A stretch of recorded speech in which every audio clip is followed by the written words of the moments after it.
বাংলাদেশের রাজনৈতিক অঙ্গনে ফের জমে উঠেছে নির্বাচনী উত্তাপ।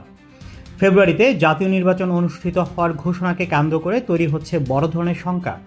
জাতীয় নাগরিক পার্টি এনসিপি এর মুখ্য সমন্বয়ক নাসিরউদ্দিন পাটোয়ারি স্পষ্ট ভাষায় জানিয়েছেন, সংস্কার ও নতুন সংবিধান বাস্তবায়ন ছাড়া এই নির্বাচন হতে পারে না, আর যদি হয় তবে তা দেশের জন্য ভয়াবহ পরিণতি বয়ে আনবে।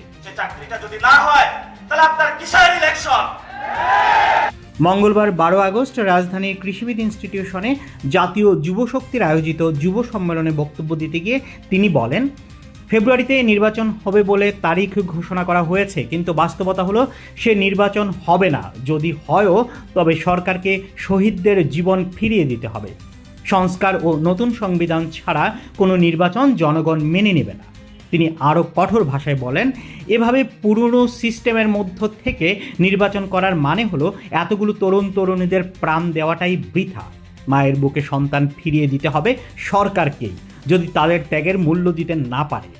সম্মেলনে নাসিরউদ্দিন পাটোয়ারি সরকারের পাশাপাশি রাষ্ট্রের ক্ষমতার কেন্দ্রগুলোকে ইঙ্গিত করে বলেন, গণভবনের মতোই বঙ্গভবনের পতনও হবে তরুণদের হাত ধরেই, এটাই ইতিহাসের নিয়ম।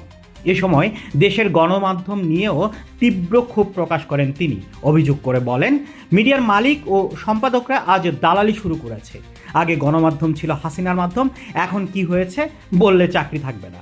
জনগণকে বিভ্রান্ত করা হচ্ছে। বিকল্প কোনো সংবাদ মাধ্যম গড়ে তোলার সময় এসেছে। ভারতের তরুণরা যেমন করছে, আমাদেরও তাই করতে হবে। শুধু তাই নয়, তিনি নিরাপত্তা সংস্থাগুলোকেও এক হাত নেন। নাসিরউদ্দিনের বড় অভিযোগ, ডিজিএফআই এর একমাত্র কাজ এখন মানুষকে ভয় দেখানো। আমরা আয়নাঘর ভেঙে দিয়েছি, প্রয়োজন হলে তাদের হেডকোয়ার্টারও ভেঙে ফেলব। তরুণদের কর্মসংস্থান সংকট নিয়ে তিনি বলেন, দেশে এক ধরনের দালাল ব্যবসায়ী শ্রেণী তৈরি হয়েছে, অথচ বেকার যুবকরা চাকরির দাবিতে রাস্তায় নেমেছিল। চাকরি না থাকলে কিসের নির্বাচন?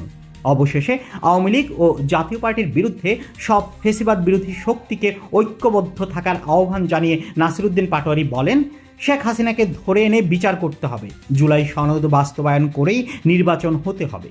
আমরা ঝগড়া চাই না, কিন্তু জনগণের ভোটাধিকার নিশ্চিত না হওয়া পর্যন্ত আন্দোলন চলবেই।